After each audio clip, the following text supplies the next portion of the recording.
জাকারিয়া আলাইহিস সালাম নেককার সন্তান পাওয়ার জন্য দোয়া করেছেন। ইয়াংদের দোয়াগুলোর মধ্যে বিশেষ দোয়া তো হবে এইটাই, ঠিক কি না?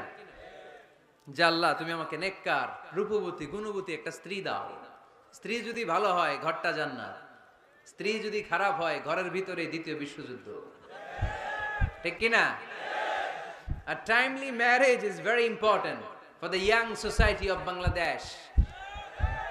সময় মতো বিয়ে, এটা সব জায়গায় আমি বলি। ছেলের বাবা যারা আছেন, মেয়ের বাবা যারা আছেন, ওদের দুঃখগুলো একটু বুঝেন। ওরা অনেক দুঃখে আছে, কষ্টে আছে, বুক ফাটে তো মুখ ফুটে না, ঠিক কি না? বিয়ের চেয়ে ভালো কাজ হয় না, বিয়ের চেয়ে ভালো কাজ হতে পারে না। এই যে উঠতি বয়সের ছেলে মেয়েরা বর্তমানে ফাস্টেস্ট ওয়ার্ল্ডে যেভাবে ট্রেন্ড চেঞ্জ হচ্ছে, তারা তাদের যৌবনকে নষ্ট করে ফেলছে। তারা এই যে পরকিয়া, এই যে গার্লফ্রেন্ড বয়ফ্রেন্ডের যে কালচার, এগুলো আগে ছিল না, এগুলো দেশের মধ্যে এখন ঢুকছে। ওই যে চিল্লায় উঠতেছে অনেকে, দেখছেন? 100% কমন পড়ে গেছে এদের। তো এই যৌবনের তাড়নায়, এই যে যুবক বয়সে তারা যে পাপগুলো করে, অবৈধ মেলামেশার কারণে, হারাম রিলেশনশিপের কারণে একটা পার্সেন্টেজ গুনাহ বাবা মার কাঁধেও আছে না নাই? এজন্য খবরদার, ওদেরকে যদি সময় মতো বিয়ে না দেন, ওরা যে পাপগুলো করবে এটা শুধু ওদের পাপ নয়, আপনার কাঁধেও এই পাপ বর্তায়, তাই না? এজন্য আগে আগে বিয়ে দেন, অন টাইম, টাইমলি ম্যারেজ। মসজিদে মসজিদে বিয়ে করাবেন। ছেলের বাবা মেয়ের বাবা চলে আসবে, ইজাব হবে, কবুল হবে, খেজুর নিয়ে যাবেন 1 কেজি, বিয়ে শেষ। সহজ হয়ে গেছে না? 1 কেজি 2 কেজি খেজুর খাওয়াই দিবেন। This is the ওয়ালিমা।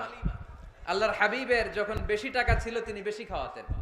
এক বিয়েতে তিনি 400 জন সাহাবীকে খাসির গোশত, ওটের গোশত আর রুটি খাইয়েছেন। ওয়ালিমা, বিয়ের খাবার। সুবহানাল্লাহ পড়বেন না? আরেক বিয়েতে টাকা পয়সা নাই। এটা হচ্ছে সাফিয়া বিনতি হুয়াই ইবনে আখতাব, ইহুদি রাজকন্যাকে বিয়ে করেছিলেন খায়বার যুদ্ধের পরে।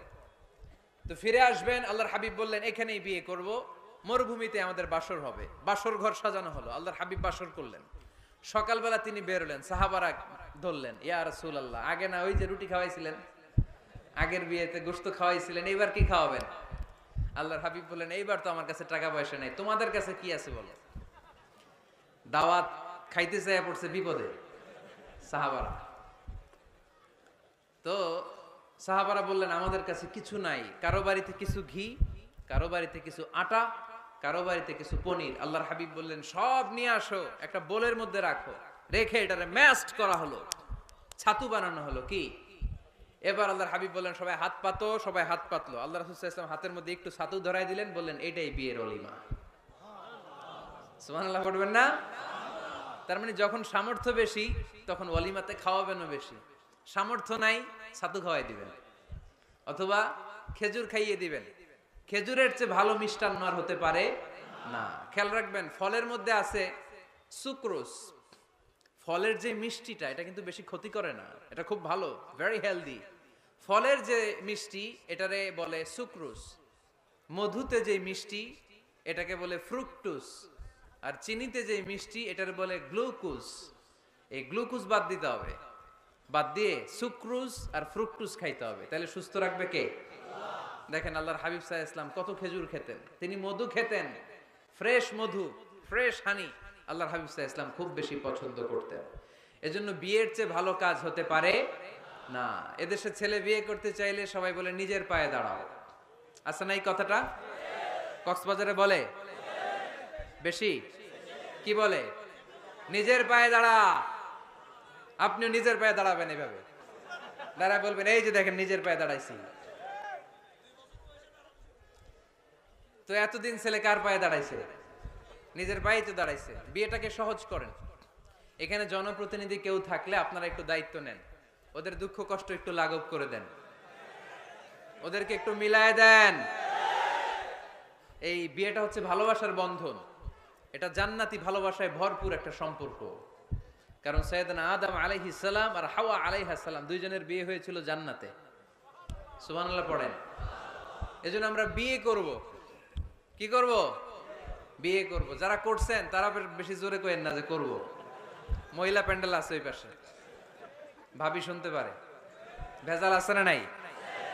অন্য দেশে এই কালচারটা গড়ে উঠলেও আমাদের দেশে ওঠে নাই, ঠিক কি না? এদেশের মা বোনেরা ভালোবাসার ভাগ বসাইতে দেয় না কাউরে, একাই পুরো ভালোবাসা উনি রাখবে। তো যাই হোক, যারা করে ফেলছেন তো করে ফেলছেন, যারা করো নাই তারা বিয়ে করার ট্রাই করো। বিয়ে কখনো কারো সফলতা আটকে রাখে না। যত বড় বড় মনীষী বিজ্ঞানী খেয়াল করে দেখো, আগে বিয়ে করছে। আমাদের এই স্বাধীনতার স্থপতি বঙ্গবন্ধু শেখ মুজিবুর রহমান খুব অল্প বয়সে বিয়ে করেছেন, ঠিক কিনা? কাজী নজরুল অল্প বয়সে বিয়ে করেছেন, মহাত্মা গান্ধী অল্প বয়সে বিয়ে করছেন। বিয়ে সফল হওয়াতে কি ওনাদের কোনো বাধা বা প্রতিবন্ধকতা তৈরি করছে? ওনারা তো সফল হয়েছে।